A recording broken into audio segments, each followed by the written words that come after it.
Asante sana kwa ambaye umekwisha subscribe, ambaye bado tafadhali bonyeza maneno subscribe sasa kisha alama ya kengele ili kuwa mwanafamilia wetu.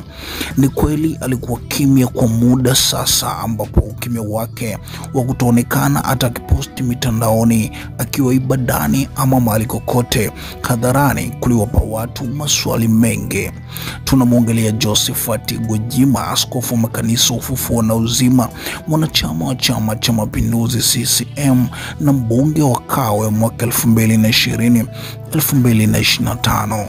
Sasa huko kwenye mitandao ya kijamii wengi wanasema ni kama ameibuka tena, na hii ni baada ya kuanza kupostiwa na kuongelewa na maaskofu wenzake mbalimbali, ikichukuliwa na wengi kama ni ukaribisho wa kurudi kwake kusema na taifa. Askofu Gwajima ameibuliwa na askofu mwenzake Emmaus Mwamakula, ambaye amemwandikia na kuhoji mambo kadhaa kupitia kurasa zake za mitandao ya kijamii. Mwamakula ameandika na nukuu: ukimya wa askofu Gwajima juu ya kutekwa kwa Polepole ni ishara kubwa. Nina wasiwasi na hali ya askofu Gwajima. Ipo minong'ono kuwa ametishwa au amezingirwa. Vijana waliozaliwa miaka 1990 wanasema wasiwasi ndio akili. Kwa hiyo moyo wangu pia unapuita kila nikimkumbuka. Mimi sitaki kuwa mnafiki katika hili. Hivi katika akili ya kawaida unafikiri kwa hulka ya askofu Gwajima kama angekuwa mtu huru huko aliko angenyamaza kimya hata siseme jambo lolote kuhusu kutekwa kwa Humphrey Polepole? Je, nini kimekushangaza? Je, nini maoni yako? Akamaliza kwa kuandika, mwanakondoo ameshinda, tumfuate. Akaweka saini yake Askofu Emmaus Bandekile Mwamakula, Itunge, Dar es Salaam, Oktoba 15, 2025 saa 11:10 jioni. Mtazamaji wangu, kwenye andiko hili la Askofu Mwamakula kuna komenti nyingi, takribani 300 na zaidi.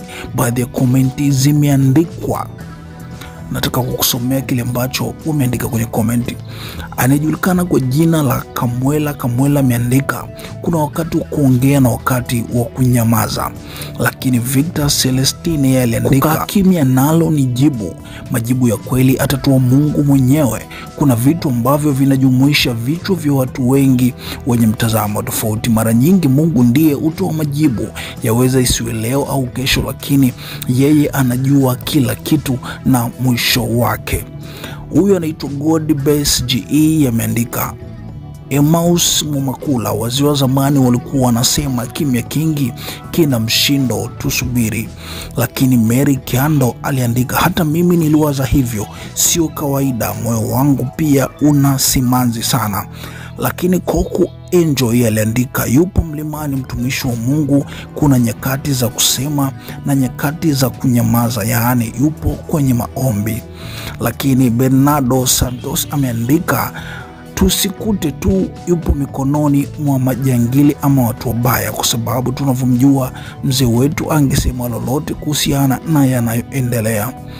Lakini Lucy Mamboleo ameandika, sio lazima kila kitu aongelee, na yeye ana mambo yake binafsi ya kufanya, na sio lazima kila kitu yeye ndiye awe wa kuongelea. Hata nyinyi wa Tanzania wa kawaida mnaweza kuyaongelea hayo yanayoendelea. Kufuatia hilo, wapo wanaosema hawa wanamuulizia kwa sababu wanajua anaibuka, lakini wapo wanaosema isiwe kweli yupo katika hali iliyotajwa hapo juu, yaani kwa kizuizini. Lakini kuuliza mtazamaji wa Mseto Media, je, wewe una lipi la kusema? Tuandikie hapa chini na sisi tutasoma. Hii ni channel ya kupendwa kabisa Mseto Media, kisha umesubscribe. Hakikisha umesubscribe, comment, like na kushare. Mseto Media, we connect everywhere.